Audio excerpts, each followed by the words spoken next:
চোখ দিয়ে পানি পড়ার মতো একটি ঘটনা, সময় থাকলে শুনে যাবেন। 3 দিন হলো হযরত মুহাম্মদ সাল্লাল্লাহু আলাইহি ওয়াসাল্লাম মদিনাতে নেই।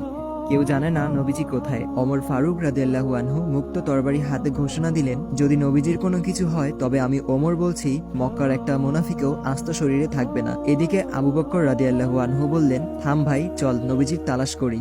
দুজনে মদিনা থেকে মক্কার উদ্দেশ্যে রওনা হলেন। মরুভূমি পেরিয়ে পাহাড়ের এলাকাতে আসলেন। একটু দূরে দেখলেন এক রাখাল দাঁড়িয়ে আছে। আবু বকর রাদিয়াল্লাহু আনহু ও ওমর ফারুক রাদিয়াল্লাহু আনহু রাখালকে জিজ্ঞেস করলেন, তুমি কি মুহাম্মদ সাল্লাল্লাহু আলাইহি ওয়াসাল্লামকে দেখেছো?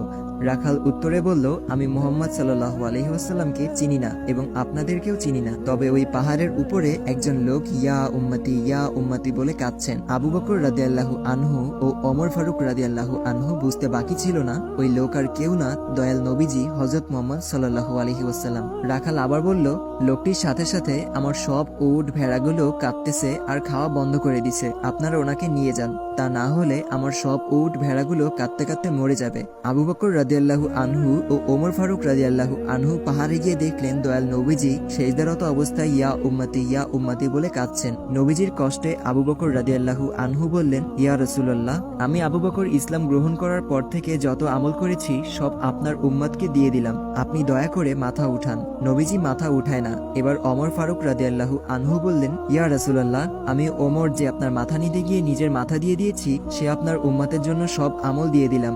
নবীজি মাথা উঠায় না। আবু বকর রাদিয়াল্লাহু আনহু বললেন, ওমর কাজ হবে না, রাসূলুল্লাহকে একমাত্র ফাতিমা শান্ত করতে পারবে। তারা দুইজনে মদিনার দিকে ছুটছেন। পথে হযরত আলী রাদিয়াল্লাহু আনহু এর সাথে দেখা। আবু বকর ও ওমর রাদিয়াল্লাহু আনহু বললেন, সামনে গিয়ে লাভ নেই, রাসূলুল্লাহকে শান্ত করতে ফাতিমাকে লাগবে। এবার তিনজনে ফাতিমার বাড়ির সামনে আসলেন। আলী রাদিয়াল্লাহু আনহু ফাতিমাকে ডাক দিলেন। ফাতিমা বাইরে এসে স্বামীর চেহারা দেখে বললেন, আপনাকে এমন দেখাচ্ছে কেন?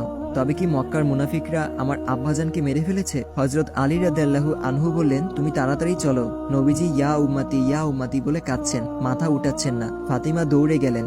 নবীজির কাছে গিয়ে বলছেন, আব্বাজান, আপনি সফরে যাবার আগে এবং সফর থেকে ফিরে প্রথমে আমাকে দেখতেন, আমার সাথে কথা বলতেন, কিন্তু আজ 3 দিন হলো আপনার কোনো খোঁজ নেই, আপনি কি আমাকে ভুলে গেছেন? নবীজি তাও মাথা উঠায় না। ফাতিমা রাদিয়াল্লাহু আনহু বললেন, আব্বাজান, আমি আপনার ফাতিমার সব নেকি আপনার উম্মতকে দিয়ে দিলাম।